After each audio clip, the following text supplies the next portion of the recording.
Probability generating के method से हम लोगों ने कंपेयर कोफिशिएंट को कंपेयर करके हमने K1, K2, K3 और K4 की वैल्यूज़ निकाली थी नेगेटिव बायनोमियल डिस्ट्रीब्यूशन की।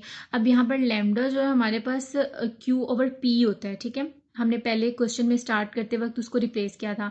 तो अब अगर हमें वो कहें कि K1 जो है वो हमें Q/P की फॉर्म में ही दें, यानी कि यहाँ से लैम्डा की टर्म को ख़त्म करें, तो वो हम किस तरीके से करेंगे कि जहाँ जहाँ लैम्डा वहाँ वहाँ Q/P जो है रिप्लेस कर देंगे। सबसे पहले इस तरह स्टेप बाय स्टेप किया गया कि पहले इसको लिया, फिर यहाँ पर, फिर इसको, ये देखें कि K1 हमारे पास इसके इक्वल था, यहाँ पर हमने सिंपली लैम्डा की जगह Q/P जो रिप्लेस कर दिया, ये हमारे पास K1 के आ गया। K2 जो है वो इसके इक्वल आ गया था, ठीक है, इसके इक्वल। तो यहाँ पर हम क्या करेंगे कि लैम्डा की जगह Q/P रिप्लेस करेंगे। यहाँ पर Q और P रिप्लेस किया, यहाँ पर Q स्क्वायर में हो गया क्योंकि यहाँ लैम्डा स्क्वायर में था, ठीक है, यहाँ पर ये आ गया।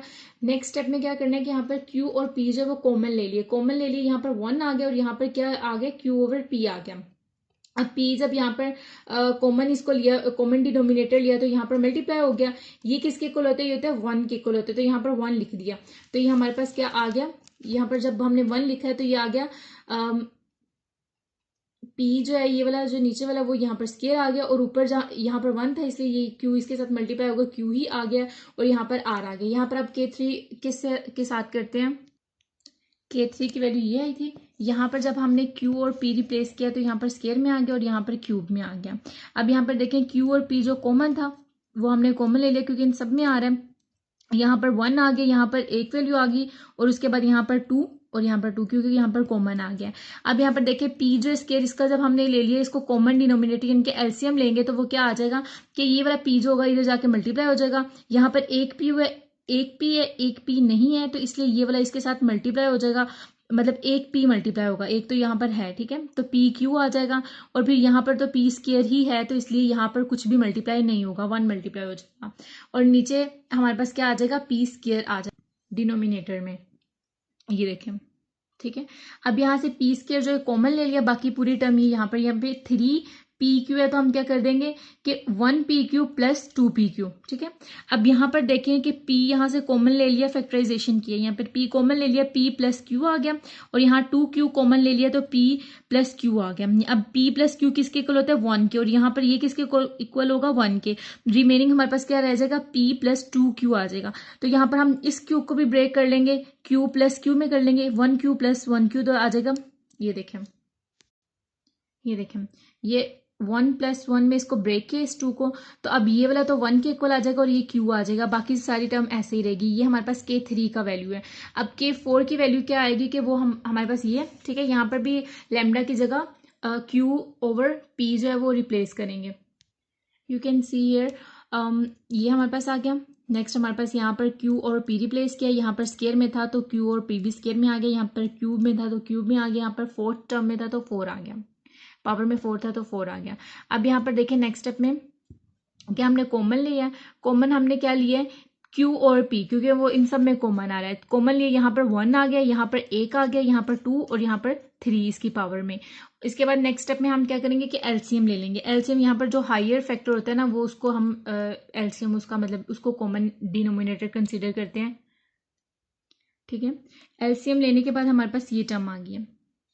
उसके बाद P3 को हम बाहर ले आए, ये P4 बन गया, ठीक है, एक P ये वाला और एक ये, और पीछे हमारे पास ये टर्म रह गई है। अब देखिए यहाँ पर हमने ब्रेक किया इसको सिंप्लीफाई करने के लिए कि P प्लस Q जो क्यूब का फॉर्मूला होता है वो हमारे पास इसके इक्वल होता है, ये फॉर्मूला है, रूल है, ठीक है।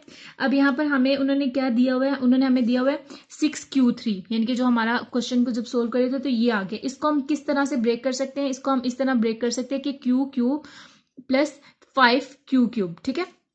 इस तरह से 6 क्यूब Q क्यूब को हम सेपरेट कर सकते हैं उनको।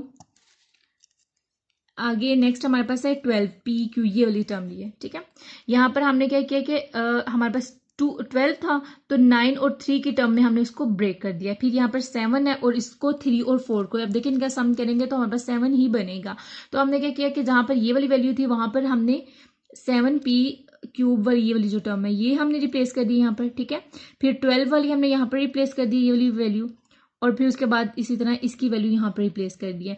अब यहाँ से जो हमारे पास क्यूब का फॉर्मूला बन रहा था वो हमने साइड पे ये देखे रेड पेन से लिख दिया कि यहाँ से हम लोगों ने P ये लिया है, क्यू हमने ये ले लिया है, फिर उसके बाद +3 पी स्क्वायर ये ले लिया और फिर ये यहाँ पर ये ले लिया। अब ये तो क्यूब का फॉर्मूला बन गया ना, और क्यूब का होता है 1 के इक्वल, ठीक है।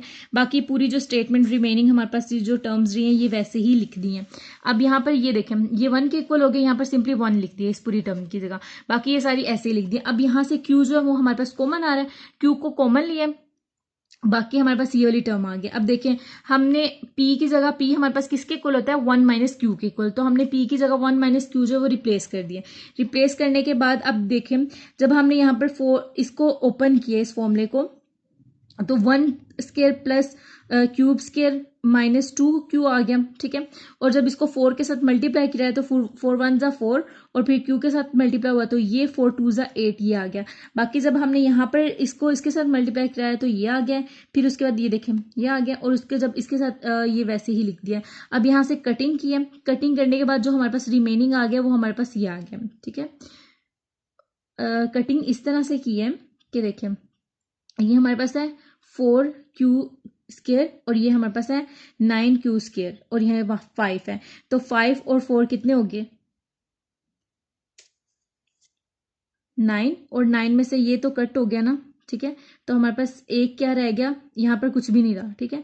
उसके बाद यहाँ से ये वाला इससे इसमें से एक निकाला तो क्यू आ गया, उस क्यू को इसके साथ मल्टीप्लाई किया तो क्यू स्क्वायर आ गया। इसी तरह जब इसको हमने सोल्व किया तो हमारे पास ये 4 क्यू आ गया और प्लस ये वाला 1 वैसे ही रहा है। और ये हमारे पास जो ये देखें, ये देखिए, ये हमारे पास इसको जब सोल्व किया तो हमारे पास ये टर्म आ गया, और ये जो है ये हमारे पास K4 की वैल्यू है। अब हमें ये भी एग्जाम में आ सकता है कि आप K1 K2 K3 और K4 की वैल्यूज को यूज करते हुए λ1 और λ2 निकाले, तो वो किस तरह से निकालना है वो हमने इस फॉर्मूले के तहत निकाल लेना है कि λ1 हमारे पास इसके इक्वल होता है, K3 की जो भी वैल्यू है वो यहाँ पर रिप्लेस करेंगे और K2 की जो वैल्यू है वो यहाँ पर रिप्लेस करके इसको सिंप्लीफाई करके हम निकाल लेंगे और λ2 की इसमें रिप्लेस करके निकाल लेंगे।